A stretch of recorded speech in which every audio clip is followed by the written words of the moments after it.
Jumpa lagi di channel Kerot Susu. Novel Dr. Genius Fang Qiu. Bab 93. Sai, bro. Pria muda itu berlari untuk bersandar di bahu Fang Qiu dan berkata dengan gigi terkatup, kamu mengerti. 10.000 per tanaman. Total 50.000. Fang Qiu tersenyum. Setelah membaca begitu banyak buku medis, dia tahu betul tentang kemanjuran ramuan obat ini. Dia tidak tahu harga pasar yang pasti dari pabrik-pabrik ini, tetapi dia sadar akan peluang besar untuk bertemu dengan pedagang yang tidak bermoral. Dia telah mendengar dari orang-orang di pegunungan ketika dia masih kecil. Pembeli produk gunung sering kali memaksa harga turun pada pembelian mereka, membuat penawaran 1/10 atau bahkan 1/5 dari nilai sebenarnya. Ketika dia mendengar penawaran 1.000 per tanaman, dia menetapkan harga $10.000 per tanaman. Seperti yang diharapkan. Transfer bank atau uang tunai? Tanya Fang Qiu. Tunai. Pria muda itu tertawa keras dengan sangat murah hati dan kemudian membawa Fang Qiu kembali ke Fan. Dia mengambil tas hitam dari kendaraan dan mengeluarkan 5 tumpukan 100 uang kertas, meletakkan langsung tangan Fang Qiu. Menerima uang. Fang Qiu mulai memeriksa dengan cermat, takut ditipu. Bisnis tunai. Cheat tidak tua atau muda. Pria muda itu tertawa sebelum melanjutkan, lihat baik-baik. Saya tidak bertanggung jawab begitu kesepakatan ditutup. Setelah pemeriksaan menyeluruh, Fang Qiu yakin uang itu asli dan jumlahnya benar.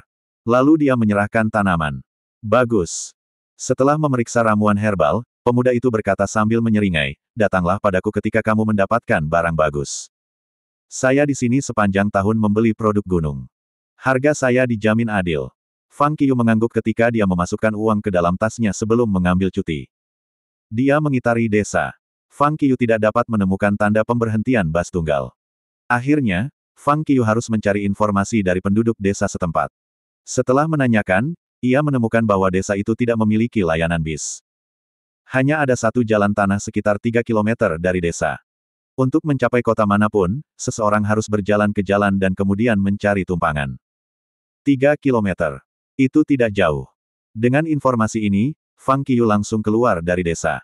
Mempertimbangkan langkahnya, 3 km bukanlah apa-apa. Namun, itu juga tergantung pada lalu lintas di jalan. Akan sangat menakutkan bepergian dengan kecepatan seperti itu di siang hari bolong.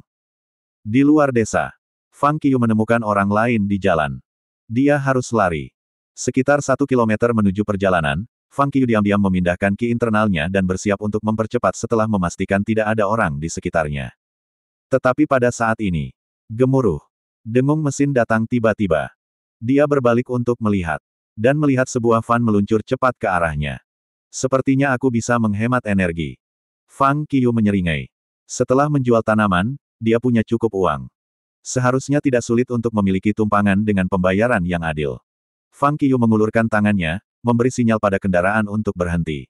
Sesaat kemudian, van itu menyapu Fang Qiu dan berhenti. Fang Qiu hendak berjalan untuk meminta tumpangan ketika pintu belakang terbuka. Seorang pria parubaya, botak dan kokoh, dan 2 pria muda yang tampak ceroboh dengan rambut panjang melompat. Saudaraku, mencari tumpangan ke kota. Tanya pria botak itu dengan mencibir. Ya, mengangguk Fang Qiu tanpa ekspresi wajah. Dia merasakan suasana yang tidak bersahabat begitu mereka keluar dari mobil. Yakin? Si botak mengangguk langsung dan berkata, serahkan semua uang Anda dan kami akan memastikan Anda mencapai kota dalam waktu singkat. Apa yang kamu katakan? Berapa banyak? Tanya Fang Qiu sambil tersenyum. Semua itu. Pria botak itu tertawa keras dan menjawab, baru saja aku melihatmu melakukan bisnis di desa. Uangnya cukup besar, bukan? Kamu merampokku. Fang Qiu bertanya lagi dengan senyum yang sama. Jangan membuatnya terdengar mengerikan. Hanya sedikit biaya untuk menggunakan jalan. Tertawa pria botak itu dengan muram. Bagaimana kalau aku tidak masuk ke mobilmu? Kalau begitu kau mencari masalah. Saya harus mengambil uang untuk menyelesaikan masalah. Apakah Anda ingin membayar untuk menghindari masalah atau menderita? Tanya pria botak itu dengan dingin. Sejujurnya, aku bisa membaca wajahnya. Ada beberapa kegelapan di dahi Anda, yang merupakan tanda ancaman bencana fatal yang mengancam. Bagaimana dengan Anda memberi saya uang dan membiarkan saya membantu Anda memecahkan masalah? Fang Qiu menjawab sambil tersenyum. Pria botak itu mendengus dingin dan bertukar pandang dengan 2 pemuda di sebelahnya. Dia mengancam, kamu menolak bersulang hanya untuk minum kehilangan. Anda ingin beberapa pukulan. Sementara dia berbicara, Mereka bertiga mengepalkan tangan mereka dan melemparkan pukulan ke Fang Qiu. Namun, sebelum pukulan mereka mencapai Fang Qiu, pop, suara meninju datang. Salah satu pemuda dipukul keras di perut oleh Fang Qiu dan jatuh ke tanah sebelum membuat tanggapan. Satu jatuh. Fang Qiu mengulurkan kedua tangannya untuk menghadapi pria botak dan tinju pria muda lainnya. Dia meraih tinju mereka di tangannya. Keterampilan membaca wajah saya tidak tua atau muda. Kenapa kamu tidak percaya padaku? Fang Qiu bergumam, menggelengkan kepalanya, dan mengerahkan kekuatannya untuk menyeret kedua pria itu ke tanah. Setelah dia duduk di atas pria botak itu, kedua pemuda itu buru-buru bangkit dan melemparkan diri mereka ke arah Fang Qiu lagi. Fang Qiu mendengus hina. Dia bersandar ke belakang dan menghindari pukulan mereka. Tangannya meraih pergelangan kaki mereka dan memberikan tarikan yang kuat. Pasangan itu langsung jatuh. Anak muda, kamu mencari mati. Pria botak itu berteriak dengan amarah, menyatukan dirinya dan berusaha berdiri. Bam! Fang Qiu menamparkan kepalanya yang botak secara tiba-tiba. Sekarang Anda percaya bahwa di sini adalah ancaman bencana fatal yang mengancam. Katakan padaku, siapa yang mengirimmu? Pria botak itu geram. Dia mencoba lagi untuk bangun. Sementara itu, kedua pemuda itu bangkit dari tanah dan menyerbu Fang Qiu. Kamu tidak akan menyerah sampai melihat darahmu sendiri. Fang Qiu mencibir. Dia tiba-tiba bangkit. Kemudian dalam sekejap, dia melemparkan pukulan ke pemuda di sebelah kirinya dengan 1% dari kekuatannya. Setelah itu, ia berlari seketika ke pemuda di sebelah kanan dan menjatuhkannya dengan satu tendangan cambuk. Keduanya berbaring di tanah tidak bisa bangun. Dasar! Pria botak itu mengutuk ketika dia bangun. Dia memukul pukulan berat ke kepala Fang Qiu. Sayangnya, sebelum pukulannya mengenai, kaki kanan Fang Qiu mencapai tubuhnya dengan kekuatan besar, mengangkat tubuh bagian bawahnya ke atas. Dia jatuh ke tanah menghadap ke bawah terlebih dahulu. Berbicara, siapa yang mengirimmu? Fang Qiu berjongkok dan bertanya dengan nada yang sangat dingin, memelototi pria botak yang babak belur itu. Saya. Pria botak itu terbakar amarah. Dia mendorong lengannya, berusaha bangkit. Namun, sebelum dia bisa meluruskan tubuh bagian atasnya, Fang Qiu menamparkan kepalanya yang botak mengkilap dengan kekuatan besar, yang menghancurkan wajahnya menjadi debu dan kotoran di tanah. Bicara atau tidak? Menatap wajah pria botak yang marah tertutup tanah, Fang Qiu bertanya sambil menamparkan kepala yang berminyak dan mengkilap itu. Setiap tamparan mengirim kepala botak pria botak itu kembali ke kontak intim lain dengan tanah kuning. Dan setiap tamparan diikuti oleh pertanyaan yang sama. Fang Qiu bertanya 10 kali, disertai 10 tamparan. Dia tidak berhenti sampai pria botak itu akhirnya mengangkat kedua tangannya, menandakan kepatuhannya. Jadi, siapa yang mengirimmu? Fang Qiu bertanya lagi. Aku akan memberitahumu. Pria botak itu benar-benar ketakutan kali ini. Tentu saja dia takut. Dia belum pernah melihat orang yang begitu kejam dan sekuat itu. Pria botak itu menutupi kepalanya dengan kedua tangan dan perlahan-lahan mendongak, suaranya bergetar karena ketakutan. Itu yang ketiga. Dia kemudian dengan cepat mengelak, takut mendapat tamparan lain dari Fang Qiu. Ketiga. Fang Qiu bingung. Pembeli produk gunung. Ketiga. Pria botak itu menjelaskan dengan tergesa-gesa. Fang Qiu mengangguk dengan pengertian dan bertanya, dia bilang aku punya uang untukku. Baik. Pria botak itu segera mengangguk. Apa hubungan kalian berdua? Fang Qiu bertanya lagi. Dia datang kepada kita untuk membentuk kemitraan. Dia akan membeli produk gunung di desa. Jika dia melihat target sendirian dan lemah, dia akan memberitahu kita untuk merampok orang itu karena jalan ini agak sepi. Jawab pria botak itu. Fang Qiu memarahi dengan nada marah, jadi, kamu merampok. Jadi Anda melakukan perbuatan jahat. Berapa kali Anda melakukannya? Pria botak itu tampaknya tidak mau menjawab. Fang Qiu mengangkat tangannya. Pria botak itu membuka mulutnya sekaligus, beberapa kali. Bam! Bam! Fang Qiu memberinya tamparan tiba-tiba, yang mengirim wajahnya ke tanah sekali lagi. Dia kemudian berkata, kamu telah melukai banyak orang. Mengapa Anda memukuli saya lagi? Saya sudah menjawab pertanyaan Anda. Kenapa kau menamparku lagi? Bisakah kamu masuk akal? Pria botak itu membenamkan wajahnya di tanah alih-alih mengangkat kepalanya. Kau punya cukup tangan, kan? Fang Qiu kesal namun geli oleh pria botak itu. Dia menambahkan, pergilah. Bawa orang-orangmu. Saya akan berada di sini menunggu. Setelah dia berdiri. Setelah mendengar itu, pria botak dengan hati-hati melirik Fang Qiu dan bangkit dengan cepat setelah memastikan Fang Qiu sudah mundur. Dia kemudian melompat ke dalam van. Kedua lelaki muda itu masuk ke dalam kendaraan hampir bersamaan, menutup pintu dengan rapat. Apakah kita benar-benar memanggil mereka? Seorang pria muda di dalam mobil bertanya dengan pengecut. Panggilan. Kenapa tidak? Pria botak itu mengusap wajahnya dengan marah dan berteriak dengan marah, anak muda ini begitu sombong. Saya harus memberinya pelajaran. Dia punya uang untuknya. Yang terpenting, kita perlu mencari tahu di mana dia mendapatkan ginseng liar. Lagi pula, aku akan memberinya sedikit tanah. Dia melotot ke Fang Qiyu yang tampaknya menikmati pemandangan. Ketiganya menunggu sebentar. Mereka memastikan Fang Qiyu cukup bodoh untuk tidak memanggil polisi atau melarikan diri. Mereka segera memanggil orang-orang mereka. Lebih dari 10 menit kemudian. Gemuruh. Suara mesin yang keras datang dari kejauhan. Sebuah van yang mengemudi sangat kencang berhenti 3 meter dari Fang Qiyu.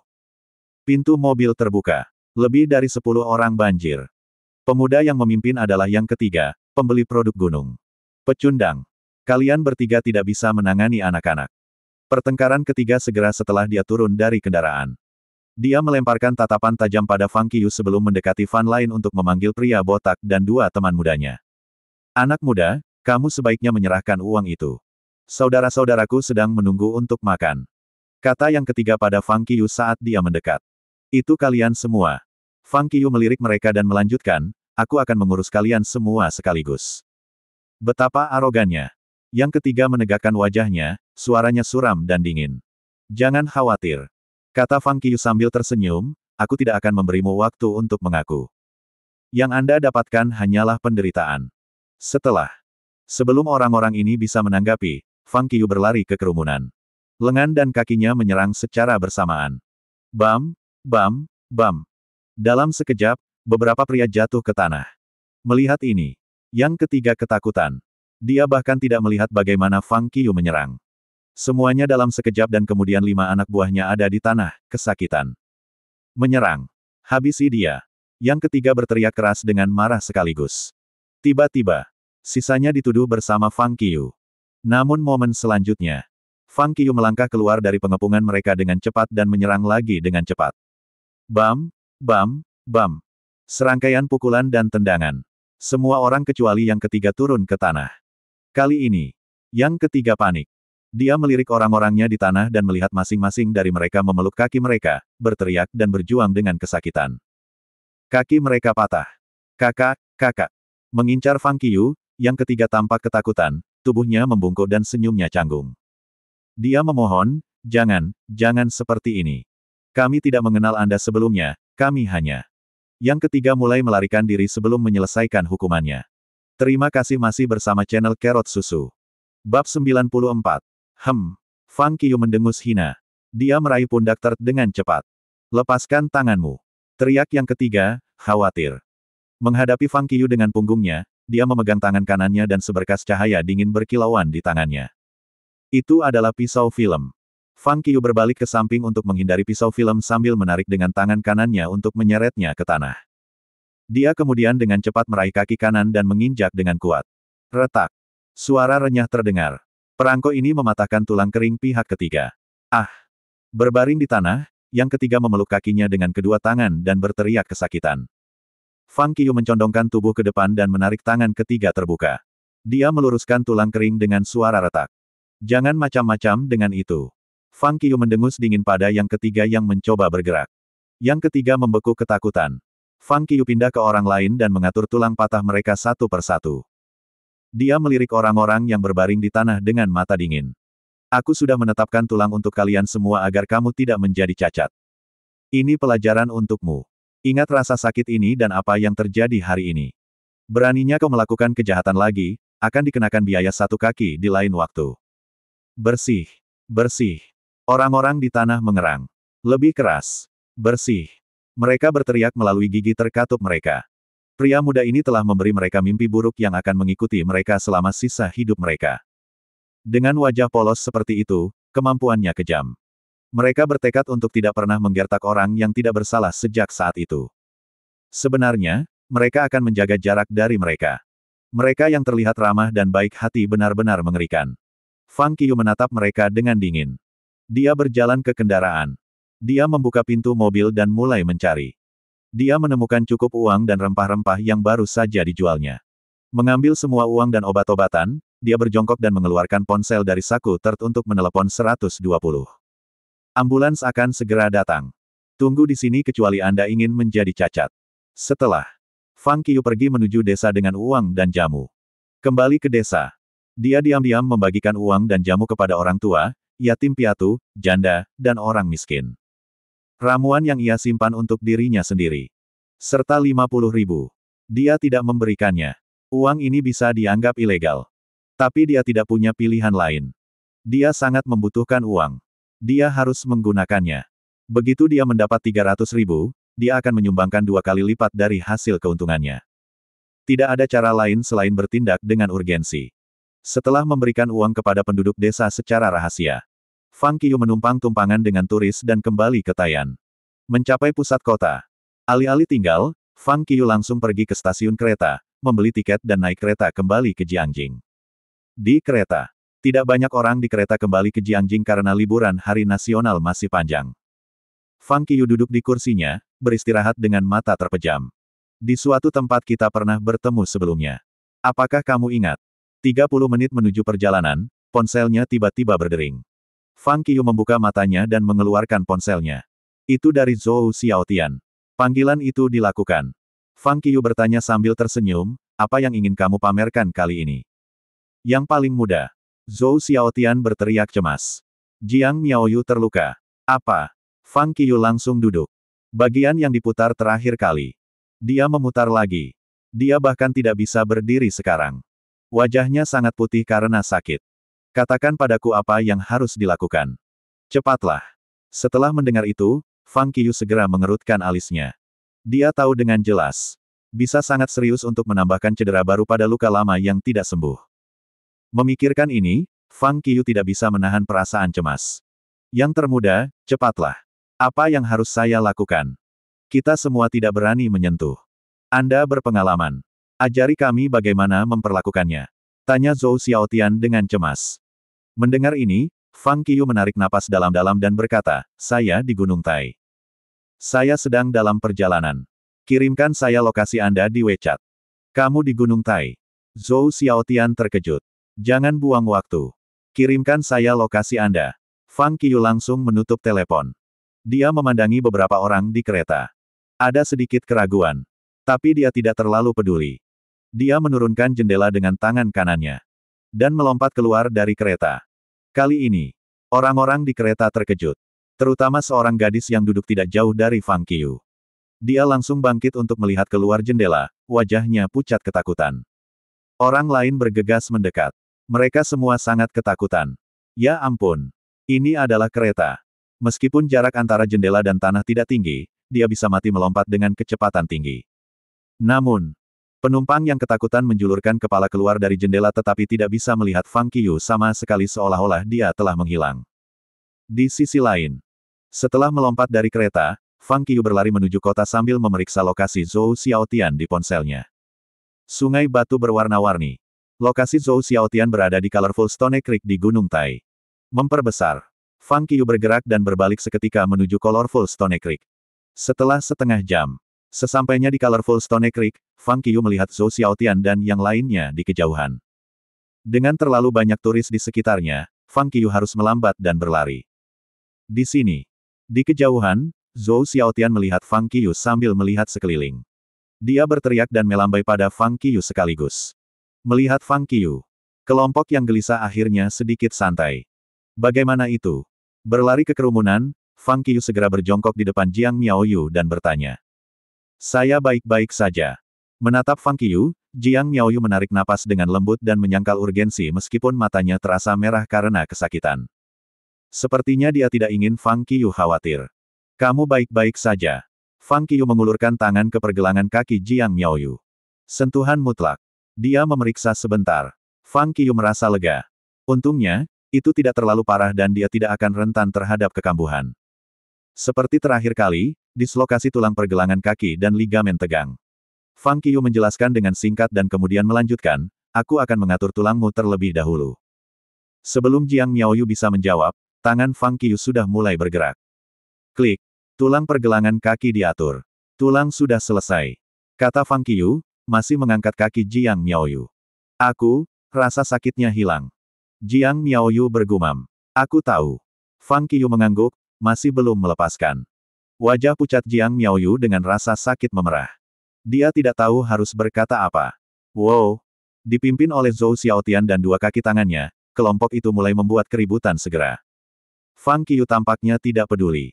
Setelah beberapa saat, dia melepaskan dan meletakkan kaki Jiang Miaoyu. Sebenarnya, setelah mengatur tulang Jiang Miaoyu, ia mulai menggerakkan ki internalnya secara rahasia untuk meningkatkan sirkulasi darahnya dan membubarkan stasis. Cedera itu sama seperti terakhir kali, tetapi trauma kedua ini disebabkan oleh twist pergelangan kaki yang parah telah mengakibatkan beberapa ekstravasasi darah di sekitar pergelangan kaki Jiang Miaoyu. Dia mengangkat kaki Jiang Miaoyu sehingga ki internalnya dapat membantu membubarkan darah ekstra sehingga lukanya tidak akan memburuk. Semuanya baik, kata Fang Qiu sambil meletakkan kaki Jiang Miaoyu. Terima kasih. Jiang Miaoyu sedikit mengangguk dengan tatapan ingin tahu berkedip di matanya. Dia merasa sangat sakit ketika Fang Qiu memegang kakinya. Tapi begitu Fang Qiu melepaskan, kakinya langsung lebih baik dan rasa sakit pingsan. Juga, ada perasaan hangat di pergelangan kaki. Bagaimana itu? Bagaimana perasaanmu? Yuan Bei maju dan berjongkok di samping Jiang Miaoyu. Dia bertanya sambil melirik Fang Qiu. Apakah dia benar-benar baik-baik saja? Tulang yang mengalami dislokasi telah diatur tetapi ligamen yang tertarik lebih serius daripada terakhir kali. Dia tidak bisa bergerak untuk sementara waktu. Dijawab Fang Qiu. Masih tidak bisa bergerak. Yuan Bei mengerutkan kening, berjongkok di sisi Jiang Miaoyu, dan berkata, bagaimana dengan, aku membelikanmu kruk atau membelikanmu kursi roda? Tidak dibutuhkan. Jiang Miaoyu menggigit bibirnya dan menggelengkan kepalanya. Dia kemudian meminta maaf kepada orang lain, maaf atas masalahnya. Dengan kondisiku saat ini, tinggal di sini aku hanya akan menjadi hambatan bagi semua orang. Saya telah melihat situs ini dan bersenang-senang. Lebih baik aku kembali ke sekolah sekarang. Itu bagus. Kata Fang Qiu, mengangguk. Lagi pula aku akan kembali ke sekolah. Aku akan mengantarmu. Di samping mereka. Setelah menonton Fang Qiu, Zhou Xiaotian dan Sun Hao tertawa. Tawa mereka sangat ambigu. Kembali akan baik-baik saja. Tapi apa suara Anda? Zhou Xiaotian dan Sun Hao tidak sendirian. Yuan Bei, Wang Yu, Huang Manman, dan teman sekelas Jiang Miaoyu semuanya tertawa sendiri. Di keramaian, wajah Zhou Zhen menjadi gelap. Miaoyu, aku akan menemanimu untuk kembali. Melangkah di depan Jiang Miaoyu, Zhou Zhen terdengar penuh kecemburuan. Cedera Anda cukup serius. Saya sangat prihatin. Kupikir. Yuan Bei berdiri dan berkata, Wang Yu, Huang Manman dan aku akan kembali dengan Miaoyu. Tidak ada orang lain yang bisa merawatnya di sekolah. Dia mungkin kelaparan. Kerumunan itu mengangguk. Dengan perawatan kami, Zhou Zhen tidak perlu kembali. Lagi pula kamu tidak punya banyak pekerjaan di sekolah. Mengapa tidak menghabiskan beberapa hari lagi bersama mereka? Yuan Bei melanjutkan. Setelah mendengar itu, Zhou Zhen ingin memperjuangkannya, tetapi dia tidak benar-benar tahu harus berkata apa dengan banyak kata di kepalanya. Dia tetap diam. Aku akan memesan tiketnya. Dengan keputusan yang dibuat, Fang Qiu segera mendapatkan nomor ide mereka dan mulai memesan tiket di ponselnya. Kali ini, Fang Qiu tidak berpikir tentang menabung. Semakin cepat semakin baik. Kelas bisnis kereta peluru. Dengan tiket yang dipesan, kelompok itu mengirim Fang Qiu, Jiang Miaoyu, Yuan Bei dan teman-teman sekamarnya ke stasiun kereta api berkecepatan tinggi. Secepatnya, rombongan tiba di ruang tunggu stasiun kereta api berkecepatan tinggi. Yang paling muda. Di bagian paling depan, Sun Hao berjalan berdampingan dengan Fang Qiu bertanya dengan suara rendah, kamu buruk. Mengapa tidak memberitahu kami tentang kedatangan Anda? Aku tidak melakukan apapun setelah shift di rumah sakit, jadi aku datang. Fang Qiu berbohong, aku ingin datang ke sini secara rahasia untuk mengejutkanmu. Tapi tiba-tiba sesuatu muncul jadi aku harus kembali. Omong kosong. Zhou Xiaotian menyusul mereka dan menatap Fang Qiu dengan senyum nakal. Dia berkata, sejauh yang saya bisa lihat, yang termuda ada di sini untuk menyelamatkan keindahan. Lalu dia akan mengawal rumah kecantikan. Waktu yang tepat. Kita semua harus belajar dari yang termuda. Fang Qiu tersenyum kecut. Dia mengabaikan trio yang membiarkan imajinasi mereka menjadi liar.